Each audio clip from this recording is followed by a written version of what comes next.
बच्चों, क्या हाल चाल? सब बढ़िया? मस्ती में चल रहा है? पढ़ाई लिखाई चल रही है? एकदम कंटिन्यू पढ़ते जाइए। पढ़ाई के अलावा कोई दूसरा चारा ही नहीं है, कोई दूसरा विकल्प नहीं है। और याद रखेंगे, संकल्प में विकल्प ना रखें, एकदम संकल्पित होकर के पढ़ते जाएं। चलिए, मैं अनिल कुमार मेहता आपका पुनः स्वागत करते हैं हमारे और आपके सुंदर सा यूट्यूब चैनल केमिस्ट्री वाला ए के मेहता रिप्रोडक्टिव हेल्थ 07 के साथ। ये छोटी सी वीडियो होने वाली है आज। इसके अंतर्गत हम लोग अध्ययन करेंगे एमटीपी के बारे में। किसके बारे में? एमटीपी। एमटीपी ये क्या है? तो पिछले लेक्चर में आपने देखा होगा कि हम लोग जनसंख्या नियंत्रण पर बातचीत कर रहे थे। तो जनसंख्या नियंत्रण में ढेर सारे प्राकृतिक मेथड देखे हम लोग, उसके बाद आर्टिफिशियल मेथड में देखे हम लोग, बैरियर देखें, आईयूडीएस देखें, फिर ओरल कंट्रासेप्टिव पिल्स देखें, फिर इमरजेंसी पिल्स देखें।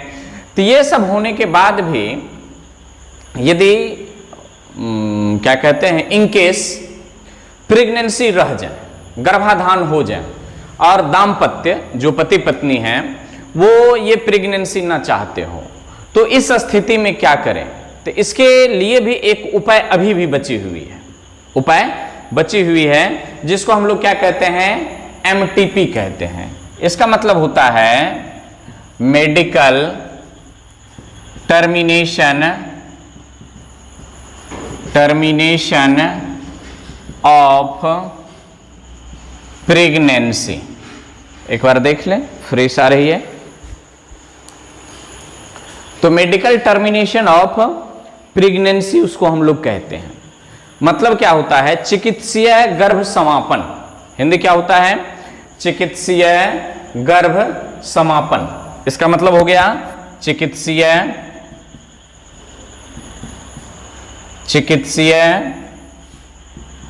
गर्भ समापन। मतलब चिकित्सीय रूप से क्या करते हैं? गर्भ को हम लोग समाप्त कर देते हैं। तो अब ये होता क्या है, इसमें क्या होता है, इस चीज को भी ध्यान में रखना है कि आखिर इसमें होता क्या है। तो मेडिकल टर्मिनेशन ऑफ प्रेगनेंसी में वो यूं होता है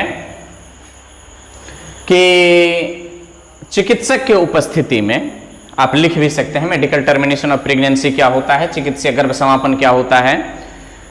चिकित्सक या डॉक्टर के, ये डॉक्टर के उपस्थिति में दवाई या रसायन के द्वारा गर्भ समापन की प्रक्रिया को या गर्भपात की प्रक्रिया को मेडिकल टर्मिनेशन ऑफ प्रेगनेंसी कहते हैं।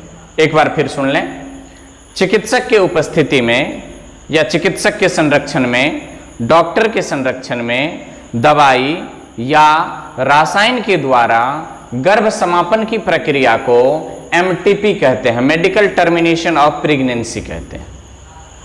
आगे बात समझ में? किसके द्वारा? रसायन के द्वारा, मतलब या दवाई के द्वारा, चिकित्सक के परामर्श के अनुसार, चिकित्सक के उपस्थिति में यदि आप गर्भ क्या करते हैं, गर्भपात करवाते हैं, तो उस कंडीशन को हम लोग क्या कहते हैं? एमटीपी कहते हैं, medical termination of pregnancy. Bharat सरकार ने इसे, याद रखेंगे, भारत सरकार ने 1971 ईस्वी में, याद रखेंगे 1971 ईस्वी में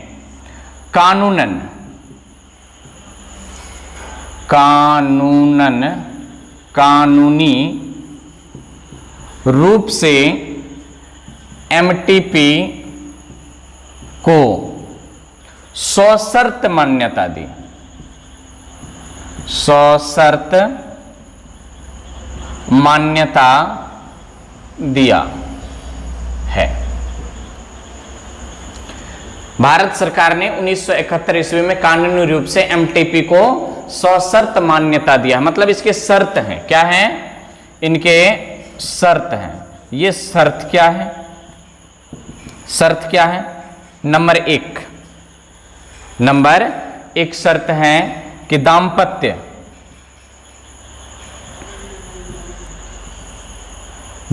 माने पति प्लस पत्नी दोनों की मंजूरी अनिवार्य है।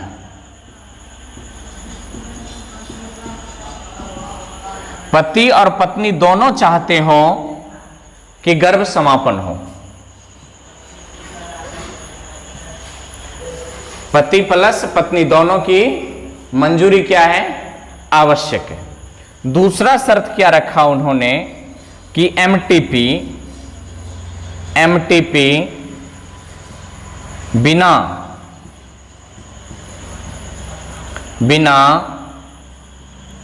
लिंग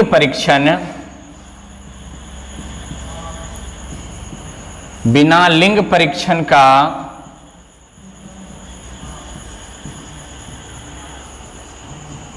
होना चाहिए। एमटीपी बिना लिंग परीक्षण का होना चाहिए, पति पत्नी दोनों की सहमति होनी चाहिए। ये दो शर्त भारत सरकार ने रखी, उसके बाद इसे मान्यता दे दी है 1971 ईस्वी में। इसके बाद इसमें नोटेबल बात क्या है, तो एमटीपी का सुरक्षित काल,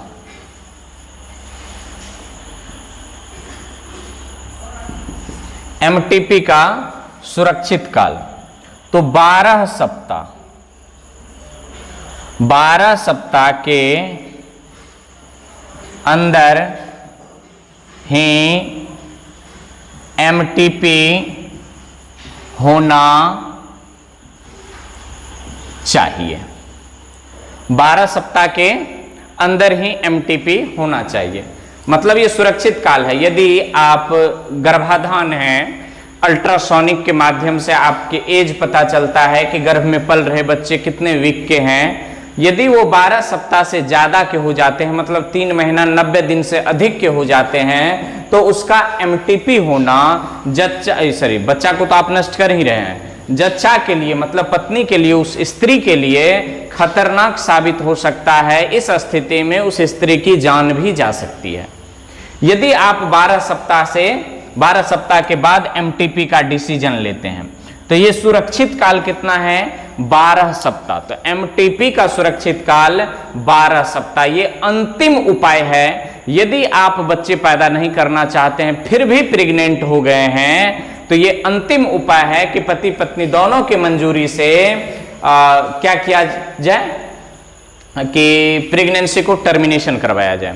पर ऐसा कम ही होता है, वो अनैतिक कारण से, यदि अनैतिकता की वजह से यदि प्रेग्नेंट हो जाते हैं, तो ये नौबत आ जाती है कि गर्भपात करवाने की। नैतिक रूप से पति पत्नी नहीं चाहते हैं कि क्या हो, एमटीपी हो, पर अनैतिकता के कारण क्या हो जाती है, यदि प्रेग्नेंट हो जाते हैं तो उस स्थिति में एमटीपी आवश्यक हो जाती है। और एमटीपी का सुरक्षित काल क्या है, 12 वीक। तो इसको एक बार आप नोट कर लीजिए, इनको इरेज करते हैं और एक छोटी सी टॉपिक और है, इसी में हम लोग देख लेते हैं उनको। चलिए तो मिटाया जाए।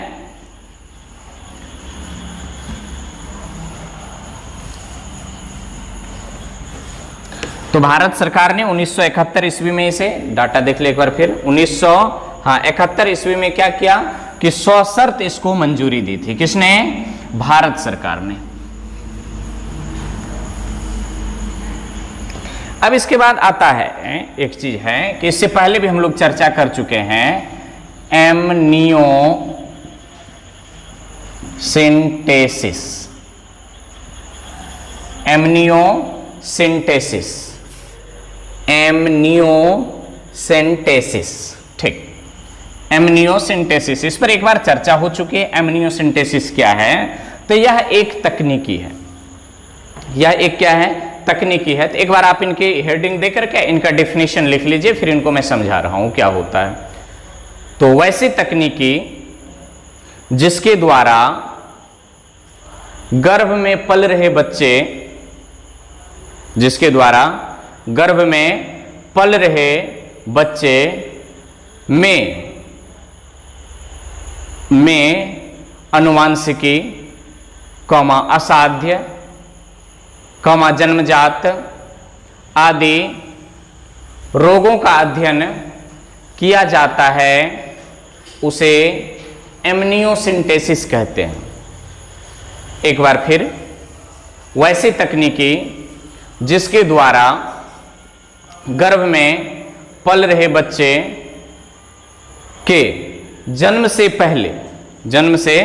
पहले गर्भ में उसमें होने वाली अनुवांशिकी, जन्मजात, असाध्य आदि रोगों का अध्ययन किया जाता है, साथ ही उसकी उपचार की जाती है, उसे एमनियोसिंटेसिस कहते हैं। उसे क्या कहते हैं? उपचार को अलग चीज कहते हैं, वैसे उसे एमनियोसिंटेसिस कहते हैं। अब एमनियोसिंटेसिस में होता क्या है कि ये मान लिया जाए कि यह एक मान लेते हैं कि यह एक प्रेग्नेंट फीमेल है। मान लो कि यह एक क्या है? एक प्रेग्नेंट फीमेल है। यह एक प्रेग्नेंट फीमेल है मान लेते हैं, और गर्भ में बच्चे पल रहे होते हैं। यहां पर ये गर्भावस्था में है मान लेते हैं इसको।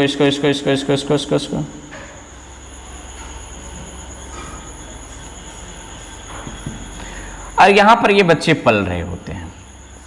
तो ये चारों तरफ जो होता है, ये आवरण जो होता है, इस आवरण को हम लोग कहते हैं एमनियोटिक सेक। क्या कहते हैं? एमनियोटिक सेक कहते हैं। एमनियोटिक सेक कहते हैं। और इसमें जो फ्लूइड होता है इसको एमनियोटिक फ्लूइड कहते हैं। एक बार इसको हटा दे, आप देख लीजिए फिगर इस तरह से होता है। इसको हटा करके मैं बना रहा हूं फिर से। होता क्या है इसमें? इसको हम लोग इसके बारे में एक बार Khan sir versus A K. Mehta करके एक वीडियो आई थी लिंग परीक्षण से संबंधित, उसको भी देख लेंगे। उसमें भी मैंने इसकी चर्चा की हुई है।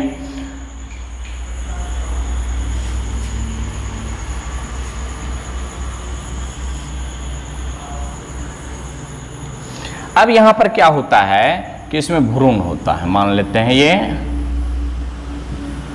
और यहां से ये क्या है? ये प्लासेंटा के द्वारा इसमें जुड़े हुए हैं। ये एम्ब्रियो है। तो इसके चारों ओर क्या होते हैं कि एक आवरण होता है। इनके चारों ओर एक आवरण होता है। इस आवरण का नाम होता है एमनियोटिक सेक। इस आवरण का क्या नाम है? एमनियोटिक सेक। एमनियोटिक सेक कहते हैं। इसके अंदर क्या होता है कि तरल पदार्थ होते हैं। ये पोषक मीडियम होता है, न्यूट्रिएंट मीडियम होता है चाइल्ड के लिए। इसको कहते हैं एमनियोटिक फ्लूइड। एमनियोटिक फ्लूइड कहते हैं। तो डॉक्टर क्या करते हैं कि एफएनएससी माध्यम से, फाइन निडल के द्वारा अल्ट्रासोनिक रे से देखता है कि बच्चे में सुई ना भोंकाए, और लगभग 7 सेंटीमीटर लंबे निडल को क्या करता है? ऊपर से ऐसे करके घोंपा जाता है। घोंप करके यहां से क्या करते हैं? लगभग 20-25 ml फ्लूइड निकालता है, यही एमनियोटिक फ्लूइड। और ये एमनियोटिक फ्लूइड में इस चाइल्ड का सेल भी मौजूद रहता है। जो सेल का नेचर इस बॉडी में है, इस द्रव में उपस्थित सेल का भी वही नेचर होता है। तो उसी सेल का क्रोमोजोमल एनालिसिस किया जाता है। उसी क्रोमोजोमल एनालिसिस के दौरान बच्चे के लिंग का भी परीक्षण हो जाता है। लिंग का भी पता चल जाता है कि बच्चे क्या है, मतलब लड़का है, लड़की है, क्या है, नहीं है।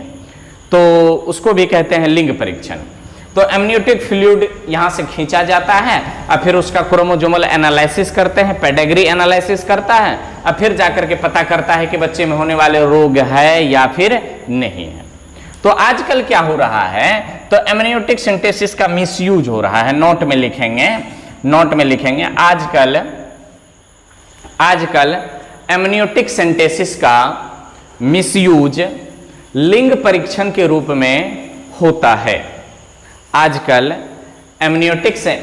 एमनियोसिंथेसिस का मिसयूज लिंग परीक्षण के रूप में होता है। ठीक, तो आप समझ गए इसमें क्या होता है कि एमनियोसिंथेसिस क्या होता है।